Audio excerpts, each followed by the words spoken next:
হযরত বিলাল রাদিয়াল্লাহু তাআলা আনহুর ইসলাম গ্রহণের ঘটনা। হযরত বিলাল রাদিয়াল্লাহু তাআলা জন্ম নেন সৌদি আরবের পবিত্র মক্কা নগরীতে। জাতিতে তিনি একজন আফ্রো আরব। পিতার নাম রাবাহ আর মায়ের নাম হামামা। তার পিতা একজন কৃতদাস হলেও মা হামামা ছিলেন শাহজাদি। শাহজাদি কেমন করে গোলামের স্ত্রী হলেন সেটা জানতে হলে আমাদেরকে একটু পেছনে ফিরে যেতে হবে। মধুর আজানের ধ্বনিতে সমগ্র ধর্মপ্রাণ মুসলিমদের হৃদয়ে আকুল হয়। যে মানুষটি সর্বপ্রথম এই পবিত্র আজান কণ্ঠে ধারণ করেছিলেন তার নাম হযরত বিলাল রাদিয়াল্লাহু তাআলা আনহু, ইসলামের প্রথম মুয়াজ্জিন। আজ আমরা তার জীবন কাহিনী জানব ইসলামের জন্য আমৃত্যু লড়াই করে যাওয়া এক সাহসী যোদ্ধার কথা। শেষ নবী হযরত মুহাম্মদ সাল্লাল্লাহু আলাইহি ওয়াসাল্লাম জন্মগ্রহণ করেছিলেন 570 খ্রিস্টাব্দে। সেই বছরই আবিসিনিয়ার বাদশা আব্রাহা তার বিরাট হস্তি বাহিনী নিয়ে পবিত্র মক্কা নগরী আক্রমণ করে। হস্তি বাহিনীর ভয়ে আরবরা ভয়ে আতঙ্কিত হলেও আল্লাহর ঘর রক্ষার ব্যবস্থা করলেন আল্লাহ তাআলা নিজেই।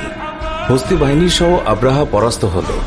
এই ঘটনার কথা মুসলমানদের পবিত্র ধর্মগ্রন্থ পবিত্র কোরআন শরীফে সূরা ফিলে উল্লেখ করা আছে।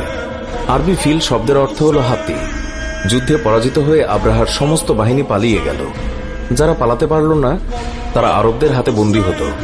এই বন্দীদেরই একজন ছিলেন বিলাল রাদিয়াল্লাহু তাআলা আনহুর মা হামামা। হামামা ছিলেন স্বয়ং বাদশাহ আব্রাহার ভাতিজি, কিন্তু ভাগ্যের ফেরে হলেন দাসী। সম্ভ্রান্ত কুরাইশ বংশের এক ব্যক্তি খালফের ঘরে তার স্থান হল বাদী হিসেবে। সেখানে আবিসিনিয়ার আরেক দাস রাবাহ কাজ করত। তাদের বিয়ে হয় এবং তাদের ঘরেই জন্ম নেয় ইসলামের একনিষ্ঠ কাণ্ডারী হযরত বিলাল রাদিয়াল্লাহু তাআলা আনহু।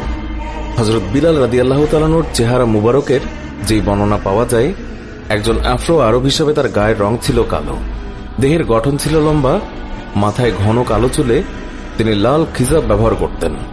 বাবা মায়ের স্নেহের ছায়া শিশু বিলাল তিনি বড় হচ্ছিলেন। হঠাৎ করে বিলালকে এতিম করে তার মা বাবা পাড়ি জমান না ফেরার দেশে। এর আগে বিলালকে রেখে যান মনিফ খালফের কাছে। একজন কৃতদাসের ছেলে হিসেবে তাকেও কৃতদাস হতে হল। বিলাল সেইভাবেই চলছিলেন। একদিন মারা গেলেন খালফ।